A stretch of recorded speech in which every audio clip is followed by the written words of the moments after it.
Today we'll be explaining the story of from Season 3, Episode 7. We've already explained all the previous episodes.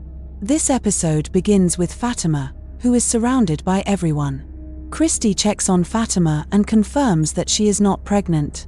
Fatima also shares how she's been feeling craving rotten vegetables and experiencing intense stomach pain for the past week. Christy explains that, sometimes, our bodies mimic the symptoms of pregnancy in what's called psychosomatic pregnancy.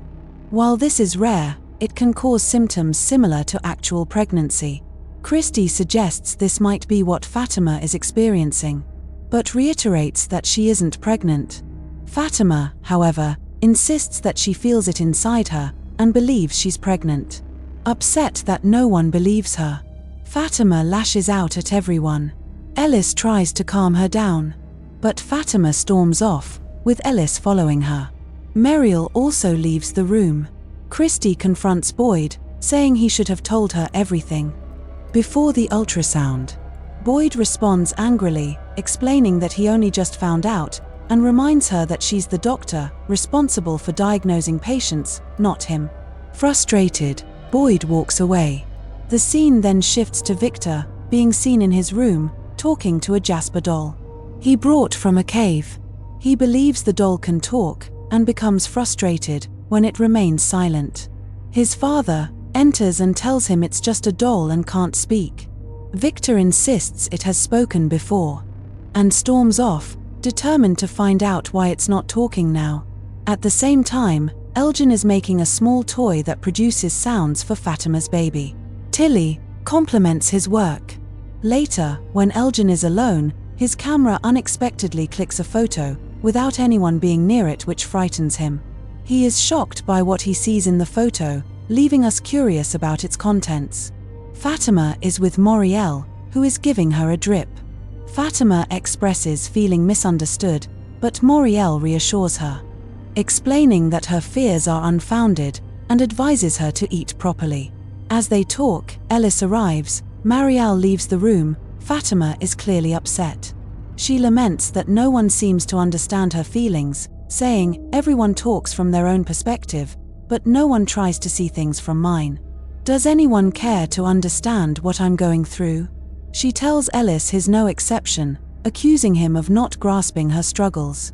Ellis assures her, "I'm trying to understand. But what else can I do?" Fatima responds, "You have to trust me. Something unusual is happening inside me. My belly is growing day by day. I measure it every day, and it keeps increasing." Ellis hugs her, saying, "Everything will be okay." Boyd is seen talking to Donna. He reveals what Fatima is experiencing and raises doubts about Christy's diagnosis, wondering how such a capable doctor could make a mistake. Donna suggests that Fatima might simply be frightened. But if something else is going on, they need to address it promptly. Jim is shown collecting vegetables with his friends. While working, he notices his son Ethan and his wife nearby, catching him off guard. Jade and the others arrive at the location. Jim confronts them, asking why they are there. Tabitha responds, explaining that she saw this place in her dream, which compelled her to come. On the other side, Julie is heading toward Christy when she encounters Randall, who invites her to join him for a walk. Julie agrees and decides to accompany him. Elgin notices a basement in one of the photos his camera captured. Curious, he finds the basement, opens its door, and enters. The small basement contains a wardrobe, which he opens, but it appears empty. Then, he hears knocking from behind the wardrobe. Moving it aside, Elgin discovers another door. Upon entering the hidden room, he finds a bed and a decayed human corpse, which frightens him. At that moment, a ghostly woman appears, resembling an evil spirit. She tries to communicate her need for help. Officer Acosta is seen grappling with guilt over Nikki's death, which occurred due to her actions. Unable to forgive herself, she seeks refuge in the town's restaurant to process her emotions. Kenny is already there when Acosta arrives.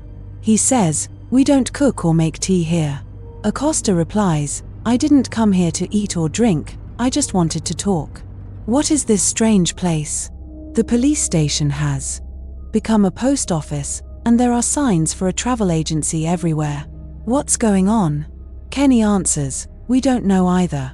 We've tried to find answers, but we never got any. He continues, eventually, we accepted things and learned to live here. You will get used to it too, with time. Acosta retorts, I can't stay here that long. I just want to find a way out quickly. Kenny replies, we all want to leave. I've lost my dad and mom here, and am now completely alone. He then offers Acosta some tea. She says, I'm sorry for your loss. Kenny explains, for now, this talisman stone hanging at the door protects all of us. Acosta asks, where do these stones come from? Kenny responds, Boyd brings them. Acosta remarks, that arrogant man? He thinks he's the ruler of this place. He even took my gun and blamed me for accidentally hurting a girl. It wasn't deliberate, it was just a small accident. She gets very upset, while talking, and angrily tells Kenny, I don't want your tea. Then storms out. Another girl approaches Kenny and says, this is your mom's restaurant. We don't want to lose it again, so I wanted to ask, what's your plan for it? Kenny stays silent. At the same time, Tabitha is with Jim. Jim asks her, why are you here? Tabitha responds, I keep having terrible nightmares every day, and I need to uncover their meaning.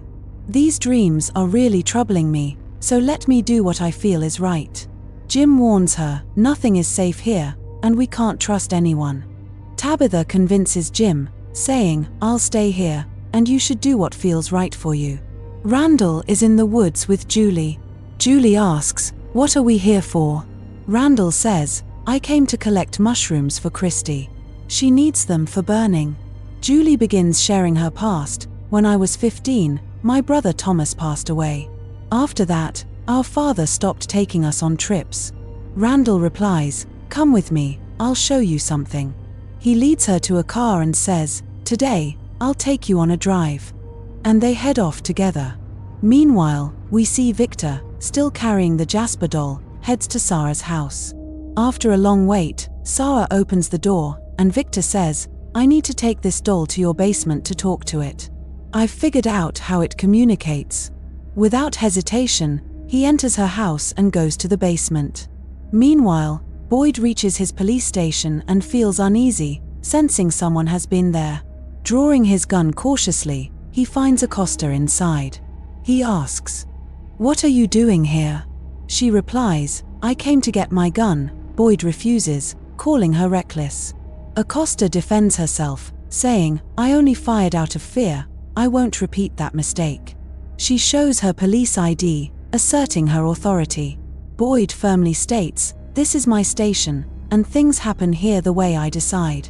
Acosta grows furious, but Boyd hands over the gun, keeping the bullets, and she storms off angrily. Victor's father is in the kitchen when Donna notices him and asks, what are you doing here? Henry replies, I came for a drink. Donna invites him to a different spot, where they drink together and talk about Victor. When asked about his relationship, Henry says, nothing is going right. I feel awful about coming here. Honestly, I wish I hadn't. Life was simpler when I believed my son was dead. Tabitha coming into my life has only made things harder. At the same time, Tabitha arrives at a spot with Jade, Jim, and her son. She says, this is the place. I've been seeing it in my dreams, for so long it always bothers me. I remember playing near these stones, and hearing strange noises. I hid behind a rock, and even heard the monster screaming. Whenever I tried to look at it, I'd wake up. Miranda used to have the same dream too. Jade adds, if you're having these dreams, it means you've been chosen, just like Miranda. Your connection to your childhood must have a purpose. Ellis is seen making tea, when Tilly comes up to him and asks, how is Fatima? Ellis responds, she's not doing well. Christy did an ultrasound and confirmed she's not pregnant, but Fatima still insists she is. I don't know what to think. Tilly reassures him, don't worry about it. Just stay with Fatima, and I'll help you. Meanwhile, Fatima is in her room, suffering from unbearable itching and stomach pain. She feels like her stomach is collapsing, and screams for help. No one comes to her aid until Ellis arrives, and she recovers instantly upon his arrival.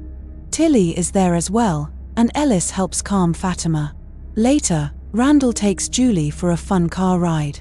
They're enjoying the trip until Randall spots bees, like insects, on the windshield. These creatures terrify him, and he panics, breaking things in the car and fleeing outside. Julie, confused, tells Randall, "There's nothing here, calm down." He tells her to go home. He runs into the woods. Julie chases after him and finds herself in a strange, eerie place. She feels uneasy as Randall arrives. Julie asks, "Why did you run?" Randall replies, "I don't know." Randall mentions, "We should head back, it's getting dark."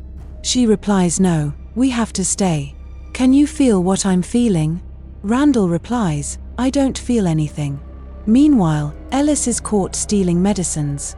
Christy, "These high-dose medicines for Fatima could harm her. Listen to me, I'm a doctor." Boyd joins in, pleading with Ellis. "Please, put the medicines back." Ellis compiles but runs off, saying, "No one understands me." Boyd follows, reassuring him, "I'm with you." Ellis, "No one feels what I'm going through." Boyd hugs him, and Ellis leaves. Fatima finds herself near decayed vegetables, but doesn't eat them. She suddenly doubles over in pain. Tilly approaches to help, but Fatima snaps, "Go away." Tilly persists, and Fatima grabs a knife, injuring Tilly as she tries to assist. Just then, Ellis arrives and stares at her. Fatima, visibly frightened, keeps saying, "I didn't do this." And with that, the episode ends. Be sure to subscribe to the channel so you can catch the explanation as soon as possible.